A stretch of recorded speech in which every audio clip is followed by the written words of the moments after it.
احمد بریلوی صاحب کی کتاب ہے احکام شریعت، جس میں انہوں نے فتوے دیے ہیں۔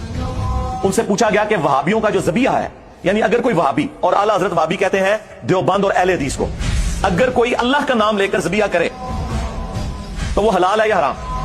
تو انہوں نے کہا کہ وہابی، اور پھر بریکٹ خود کھولی، دیوبندی، اہل حدیث، رافضی یعنی کہ شیعہ، اور ساتھ لکھا قادیانی۔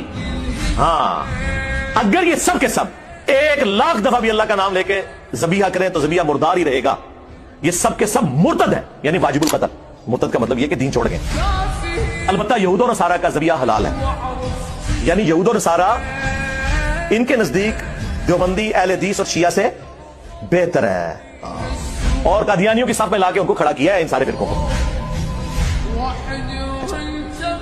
پھر ملفوظات اعلیٰ حضرت جو ان کے اپنے بیٹے نے جمع کی، اور اس کا جو پہلا حصہ ہے وہ اعلیٰ حضرت نے خود پڑھا ہوا ہے، اس کی پروف ریڈنگ کی ہے، اور اینڈ پہ انہوں نے باقاعدہ اس کی شان میں اشعار بھی لکھے ہیں کہ میرے بیٹے نے یہ جمع کیا اور بڑا اچھا کام کیا۔ اس پہلے حصے میں موجود ہے کہ ایک شخص سوال کرتا ہے حضرت سے، اور بیٹا وہاں موجود ہے۔ اب بیٹے کو یہ تربیت دی جا رہی ہے، اور بیٹا کون ہے؟ وہ جس نے نام لکھی ہے تو شمع رسالت ہے، عالم تیرا پروانہ، مصطفیٰ رضا خان نوری۔ 1981 میں ان کی ڈیتھ ہوئی، جنہیں مفتی اعظم انڈیا کہا جاتا تھا۔ یہ مفتی اعظم انڈیا کی تربیت ان کے ابا جی یہ کر رہے ہیں کہ پاس بیٹھے ہوئے، اور اعلیٰ حضرت سے ایک بندہ سوال پوچھتا ہے کہ بتائیں کہ وہابیوں کے پیچھے نماز پڑھ لیں جب جماعت ہو رہی ہو، یا الگ پڑھیں؟ انہوں نے کہا وہابیوں کی نہ نماز ہے، نہ جماعت ہے۔ چلو، ہو سکتا ہے کہ آپ سمجھو کہ اس سے مراد وہ کہہ رہے ہوں گے کہ وہ رفع دین کے ساتھ پڑھتے ہیں، وہ نہیں، وہ تو جو بندیوں کو بھی وہابی کہتے ہیں، مسئلہ عقیدے کا تھا۔